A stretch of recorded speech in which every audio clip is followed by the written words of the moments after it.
All right, what is going on, everybody? Welcome back to another video. This is the first video of the NBA offseason, sort of pre-free agency, but players signing, players declining, teams accepting, player options, team options, all that good stuff. We have some trades to talk about. The big ticket items are the Lonzo Ball trade to Cleveland. We have LeBron taking his player option. We have DeAndre Ayton getting bought out. We have James Harden signing a new 2-year deal. We have Julius Randle signing a 3-year deal. We have Nas Reed signing a new deal. We have Dorian Finney-Smith declining his option and becoming a free agent. We have a bunch of stuff to talk about, and it's all going to be very exciting. We have the DeAndre Ayton getting bought out. We have Jordan Clarkson, who just got bought out a couple moments ago as I'm recording this. A bunch of really, really interesting stuff. I'm not going to go into too much detail because we don't have a lot of answers for a lot of questions. We have some speculatory stuff, and I just want to go over the bare bones, keep the NBA ball rolling, so to speak. So, first on the docket, I want to talk about some guys who have re-signed, and then we'll get into the LeBron stuff. We'll get into the DeAndre and stuff. We'll get into the Jordan Clarkson stuff. We'll get into the Dorian Finney-Smith stuff, and we'll get into the Lonzo stuff. If you like what I have to say, like the video. If you have any opinions, comment it down below, and if you just like the vibes, consider subscribing. So yeah, first one here that I have saved, and we'll go back and we'll talk about some other stuff as I get through the ones I think that are important. We'll get into the smaller ones. But the first one I have here is these are all reported by Shams Charania of ESPN. Bobby Portis intends to sign a 3-year, $44 million contract to return to the Milwaukee Bucks with a player option in 2027-2028. Sources tell ESPN and Priority Sports. Um, so yeah, let's talk about this. This is not so interesting, but I think it's interesting in the case of that they lock him up because there is speculation that Brook Lopez might not return to the Bucks. So Bobby Portis might be your full-time five, which is not something I want, but I think it's smart to at least have somebody who's familiar with the system, somebody who's a fan favorite, somebody who's just there and who Giannis likes as well. So good one there. You have James Harden returning, or James Harden declining his player option, and then he signed a new 2-year, $81 million contract to return to the Los Angeles Clippers. I think this is just a what do you call it? A lateral move. Like, it doesn't make you better, it doesn't make you worse. James Harden is aging.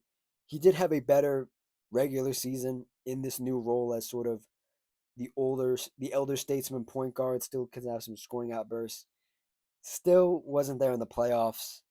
Um, this is just a lateral move. I don't feel any way about it, to be particularly honest. I need to see what else the Clippers do. They did just get Nicholas Batum back as well. He declined his player option, renegotiated his deal. Um, I don't know. The Clippers are just such in a weird spot where you just sort of have to compete. You can't be bad enough with James and Kawhi on the same team. So you just sort of have to be this middling NBA team at this point, which is fine, I guess. Moving on here. Um, Miami Heat guard Duncan Robinson declined um, his $20 million early termination option and will become a free agent. He has interest in re-signing with um, Miami, but it's not clear if he will re-sign with Miami as the recording of this video. Duncan Robinson was a 1-year phenom. I think in like pre-2020 or 2020, he was a good shooter, was a sniper, and then he sort of declined every year after that for the past 5 years. Um, really hasn't brought anything to the table besides shooting, and the shooting again was in a slump the past 5 years. I hate to say it, but this looks like a guy who might be out of the league in the next 2-3 years. So Duncan, I wish you nothing but the best, and Miami, congrats for getting some money, getting some money back off this guy because he was not worth that $20 million contract. And we're going to talk about another guy here who might or may not be worth the money he's getting. Um, ESPN Shams Sharania reported that three-time All-Star Julius Randle has signed a new 3-year, $100 million deal with the Timberwolves. The Timberwolves also signed Naz Reid to a pretty lucrative deal if you look at it. I believe it was around 3 to 4 years for $120 million, somewhere around that ballpark. Again, I am a fan of going for it if I'm an NBA team, but also at the same time, you need you need to improve, and bringing back Nas, bringing back um, Julius Randle to be partners in crime with Anthony Edwards, your young star, you can never go wrong with that. But you look at the total amount of money that's being spent on this team, it's not good. You have Ant, I believe, is making $100 million. You have Julius, who's just making about that. You have Nas, who's making that now. Um, and you have Rudy Gobert on the last 2 years of his deal. And the last year of his deal, he's making a crap ton of money. I can't remember how much, but it's a lot. It's like $38 million or something. And the West is only getting harder, and I fear that the Timberwolves will be left behind in the dust, not really able to compete. They'll be entertaining, they'll be competitive, but to compete for another Western Conference Finals run, to compete for an NBA championship, is sort of up in the air. I don't know. I don't know. The thought process is keep everybody together, keep the crew together, um, let them mesh, let them work it out another year or two, um, and see if Ant can develop. And you need guys like Julius and like Nas to be next to Ant, because Julius has his moments where he isn't as dependable. Nas has his moments where he isn't as dependable, and Ant himself has those moments where he's not as dependable. But together, they can make up for each other's faults. The crux here, and the crux of the situation for me always was, why the hell did you not trade Rudy Gobert? Because Rudy Gobert is a big man, and he's not getting any better. And he's not getting any better at defense. His numbers have steadily declined over the last couple years. Who's going to take Rudy Gobert when he's 30 something? I don't know. I really don't know. So it's going to be a sticky spot. Maybe not this year, maybe not next year, but the following years when Ant starts to enter his prime, it's going to get a little sticky and the crew is going to have to break up. So that's my bare bones assessment at this moment. Um, Moving on here, Lakers forward Dorian Finney-Smith declined his $15 million player option and will hit free agency. Um, Teams expected to pursue Dorian Finney-Smith are the likes of likes of the Rockets. Pardon me, competitive teams that need a defensive wing that can knock down a three every now and then. It is There's grown momentum over the last couple of days. This was reported a day ago. That Dorian Finney-Smith will sign with the Rockets. The Rockets have had a huge run of their own, re-signing, restructuring deals, keeping guys. They deserve their own video by itself. We'll talk about that when they sort of constructed their team, because they're a very interesting team to watch because they still have a lot of assets. But I'm going to hold off on talking about the Rockets for now. Just know, I do know I did not forget them. They've just done a lot and they deserve their own video. So Dorian Finney-Smith might be a part of that video. Um, what else do we have here? Just running through some stuff. Um, One moment. Yes, I almost forgot. It's the biggest piece of news next to LeBron is that DeAndre Ayton, center for the Blazers, is being bought out. He was in a very sticky situation because they drafted two centers back to back in these past drafts. Um, they have Robert Williams, who's been on the trade market since the trade deadline.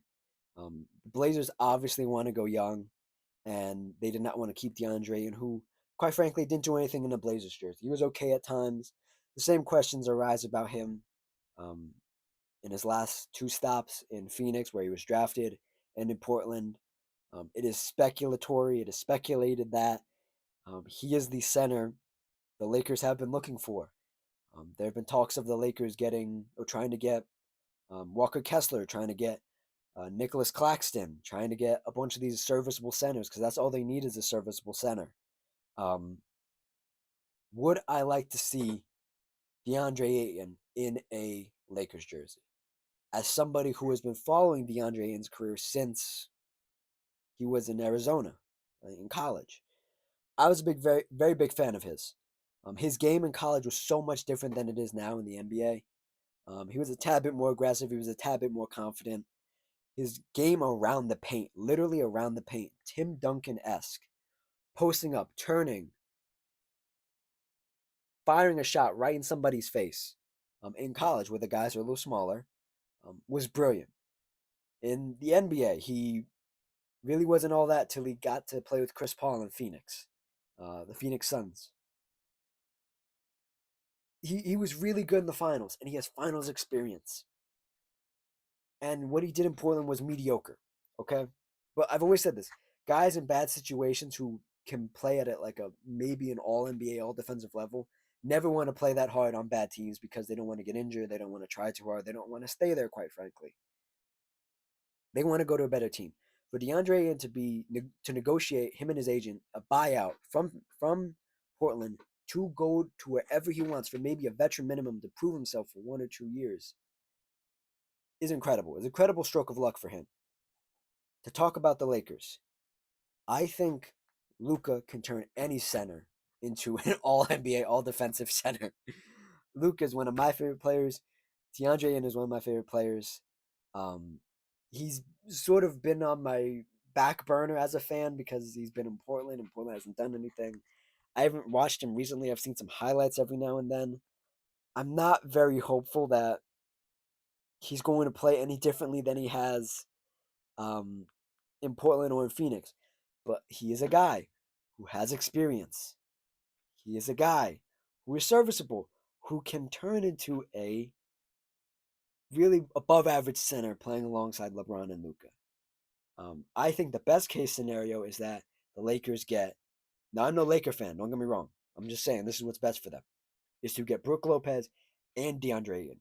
DeAndre Ayton is one of those guys who is in a five's body but wants to play like a four. I think a front court of DeAndre Ayton and Brook Lopez, who Brook Lopez, if you don't know, played for Milwaukee Bucks, NBA champion, former Laker as well, um, can stretch the floor. I think the ability to have a floor spacer at the 3 point line like Brook Lopez, to have a floor spacer like DeAndre Ayton at the mid would be a brilliant stroke of luck. Be a great stroke of luck for the Lakers to put that around LeBron and Luka to open up the paint for both those guys, for Brook and DeAndre Ayton to have those moments where they can get in the paint, but also be more comfortable where they have expanded their game or more comfortable at to begin with in DeAndre Ayton and Brook Lopez's case. Um, Fun fact here. This is a very fun fact. I saw this today and it blew my mind. Um, if I could find it here very quickly. Um, DeAndre Ayton and and Luka Doncic share the same agent. I did not know this, and it's a very interesting situation because a lot of times agents want their their guys to play together, and I think this is one of the most obvious layups for the Lakers and Rob Pelinka to bring in somebody who is with Luca's same agent. I'm trying to find the report here. Yeah, I can't find that guy's name, but they do share the same agent. So it's something to monitor, something to look to keep your eyes peeled and keep your ears open. Um, the other guy, Jordan Clarkson, who just got bought out literally like maybe an hour ago, less than an hour ago. Um, Apparently, it was reported that it was reported by Andy Balson here, Balson here, um, that he had next to no value on the trade market, so the Jazz had to cut him. I said this in my draft video. The Jazz have a lot of guards. This was expected that he would get bought out, um, and he is going to be in the open market. he hasn't had the best couple years in Utah. Again, he's in a situation where he's on a bad team. I don't think he wanted to play that well, but the years when he first got to Utah were really good, and he looked like a six-man guy. And I think his career is destined to be a six-man guy on a championship caliber team. Um, situations for him is murky for him right now. I can't even picture him on any other team really that would need his services. So it's gonna be interesting to see what his value is. Probably gonna be a mid-level exception. Um, it's gonna be very interesting to see where he lands. Um, oh, I think I found the report here. Hold on a moment. Holding, holding, holding. Nope, didn't find it. All right. Anyways, I just wanted to find the agent's name. I can't find it right now, but they do say the same agent. Luka Doncic and DeAndre Ayton. Moving back to the Lakers. The Lakers could be a landing spot for Jordan Clarkson as well. I'm not sure how well that would fit, but um, moving back to the Lakers. This is going to be my ranting part of the video. So if you don't want to hear me rant, like skip like maybe like 10 minutes ahead. If you want to hear me rant, here it comes. This was reported early yesterday um, that the Los Angeles Lakers' LeBron James is opting into his $52 million player option for 2025-2026 per Clutch Sports CEO Rich Paul and LeBron's agent, of course. He adds, Rich Paul does, in a quote, he knows that the Lakers are rebuilding for the future but value the realistic chance of winning it all. And he went on to say some other nonsense about like they took the option, the player option, because they want to do what's best for this point in LeBron's career. A bunch of agent bullshit. Um, yeah, a bunch of agent bullshit. Um, let's talk about this. This is going to take a huge part of the video, and I saved it for this part because it's further enough in the video that if you want to hear me rant, you can hear me rant. If you don't, you don't.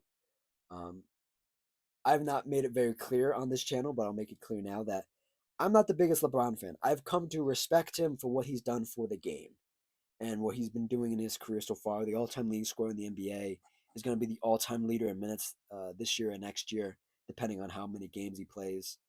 Um, whenever you have LeBron, it's a circus, and this is what people talk about when it's a circus. When he took the option, I saw the tweet. It popped up. It was reported by Shams, obviously, and I said, "Oh, cool, he took the option, whatever, right?"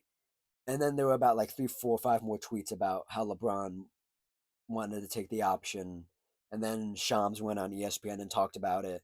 He read off his phone some BS from Rich Paul that he got sent, bunch of stuff, right? And I thought, hey, take the option, leave it at that. There's no need to talk about it. There's no need to speculate. But LeBron and his team always have to feed the narrative, always have to have the narrative be about him and control the narrative, which is fine. But to drag it out, and now it has become, again, this offseason, the season is going to be about LeBron. Is he going to retire? Is he not? Um, apparently, he had a dinner in New York a couple weeks ago with his wife, with Kevin Love, former teammate, for current member of the Miami Heat. Um, that he should retire soon. His wife wants him to retire soon. Um, his son Bryce, his youngest son, is going into college. He's going to play at Arizona. Bronny's obviously in the league. He's playing with him on the Lakers. He has a daughter, Zuri, his wife. The nest is getting lonely, is the point I'm trying to get across. Is why his wife would say he wants him to retire. Um, but being more seriously, on a more serious note, the offseason and this season is going to be dominated by, well, are the Lakers going to trade LeBron? Does LeBron ask out? There's already been rumors of, oh, the Dallas Mavericks could be a potential suitor for LeBron in a LeBron trade. Um, and it devolves into this narrative of LeBron, LeBron, LeBron, LeBron, LeBron. And if you ask some Laker fans who would call themselves diehard Laker fans, they don't want to be a part of LeBron James anymore. They never liked LeBron. LeBron was never really a Laker. He's won one championship. He's not even a Laker great amongst the Laker greats. it's been a failure of a time in the LeBron era in LA, right? It's been nothing but a circus. Um, Jeannie Buss has recently sold the team. Now, if you ask some other people, LeBron is giving a vote of confidence to the new ownership group that he wants to stay for at least one more year, try to usher in this Luka era of the Lakers, help Luka a little bit more. I call bullshit. I call bullshit. I'm not the biggest fan of this LeBron circus. I'm really not. Um, to talk about LeBron and why he would take this player option, right? It's for security. It's for um, um, him controlling his destiny. He does have a no trade clause, so he cannot be traded. He would have to approve a trade or ask for a trade. Shams Charania also reported that LeBron is still uncertain whether he wants to play one more year or multiple. LeBron is uncertain about the Lakers roster moving forward and is full support of Lakers positioning themselves around Luka Doncic. LeBron James is evaluating how he wants to finish his career. So again, end quote. More bullshit. More just stuff. More just garbage. More gobbledygook. Right. Um, the question arises why he would take his player option. Right. If you don't know, LeBron James is a freaking billionaire. Has I think his one of the most like his salary is one of the his all time salary is that one of the highest in the NBA. If we just go by years here, this is posted by the Athletic um, yesterday from 2003 when he was drafted to about 2007. He made between $4 million and $13 million per year, and then from the years of 2007 to 2014, he made anywhere between 20 million and 13 million. And then from 2015 to about 2020, 2021, he made anywhere from 22 million to 40 million. And then between his Laker tenure, this is the middle of it, 2021 to now, he's made anywhere between 40 million and 52 million. My question is, this is my dying question of the day. Why does this guy need more money? Why does he need an extra $15 million when he constantly complains about the team not being good, when Laker fans constantly complain about the team not being good, when he wants players, he likes players like Dorian Finney-Smith, who again we talked about as a free agent now, likes guys like Jared Vanderbilt, likes guys like Rui Hachimura, who the Lakers have to sign to, in theory, keep LeBron happy and keep him in the purple and gold. But at the same time, LeBron is hampering the team by not taking less money, not renegotiating a deal, at least for another 2 years, $60 million, so $30 million each year, so the team has some flexibility to build a competitive roster. And then he's just going to take the money and laugh about it and say, you know, I still want to be a Laker.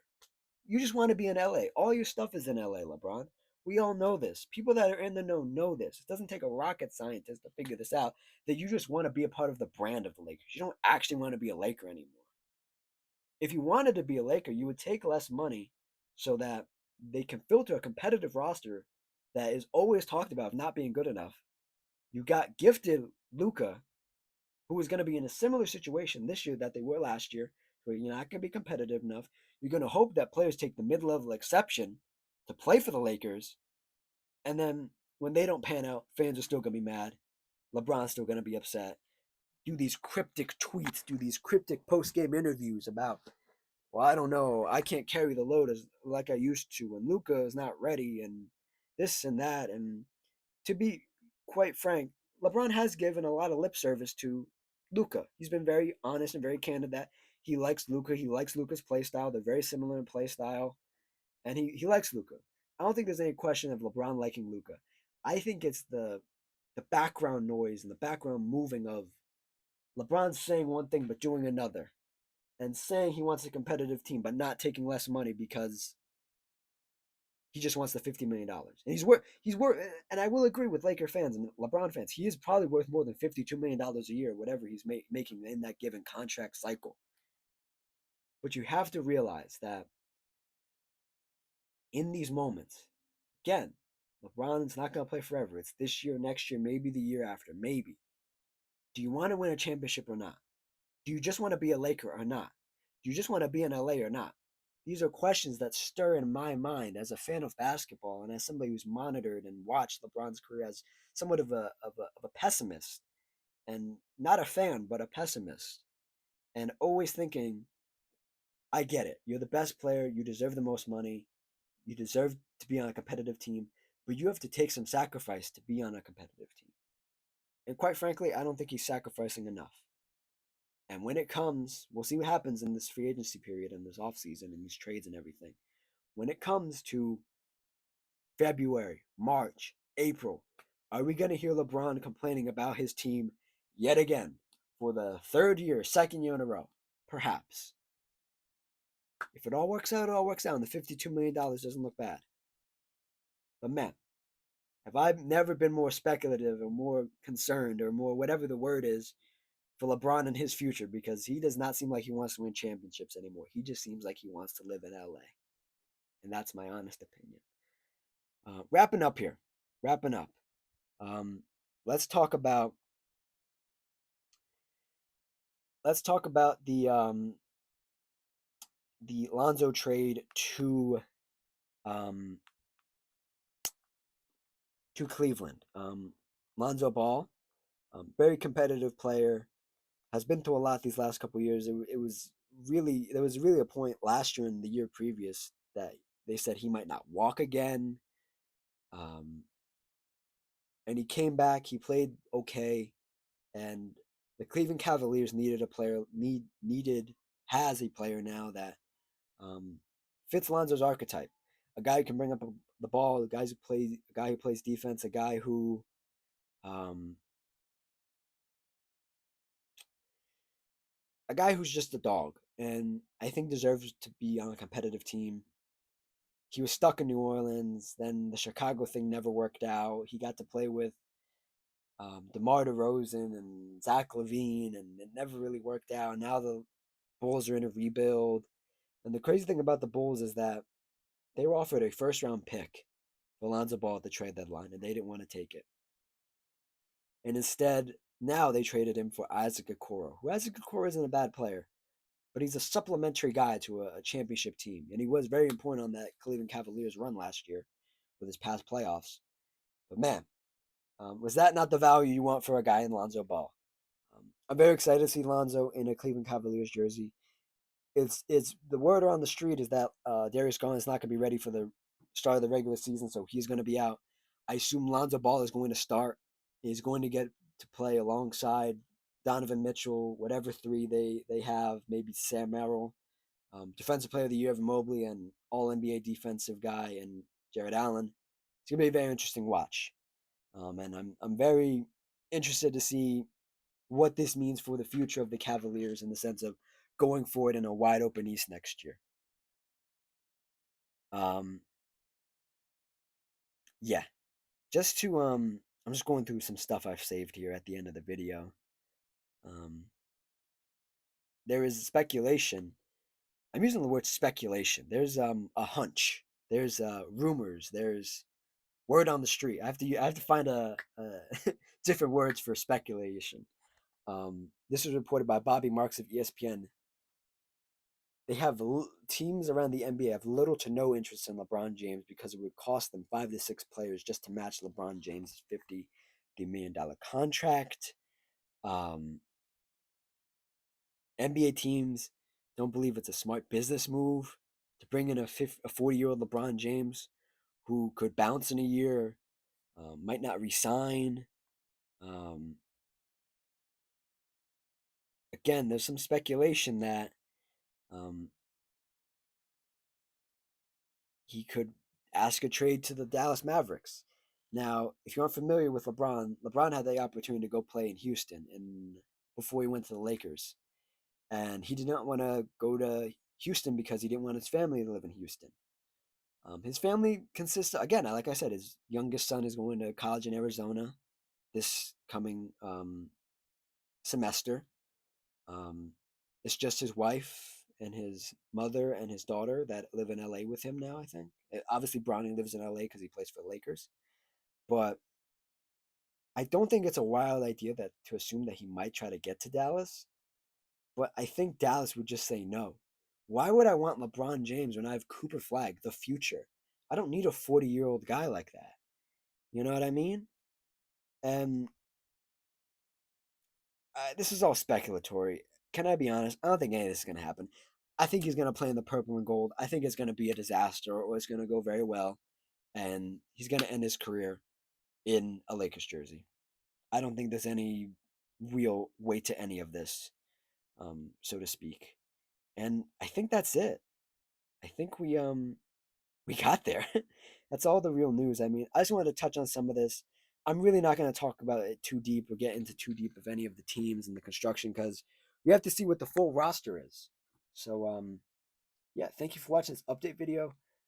There's going to be a lot of stuff. It's going to be ever changing. These videos are going to be very sparse about the NBA, and we'll see what happens. It's already a fun, sort of fun off season. Lots of guys are going back to the teams that they had options for. They're re-signing or they're renegotiating. So there isn't too much movement, but I expect there to be a little bit more movement coming up here on Tuesday when free agency starts officially, I think. So keep your eyes open for NBA videos. There's a WNBA video coming out tomorrow. Check that out. Like, comment, subscribe, all that good stuff. And I'll see you guys next time. Cheers.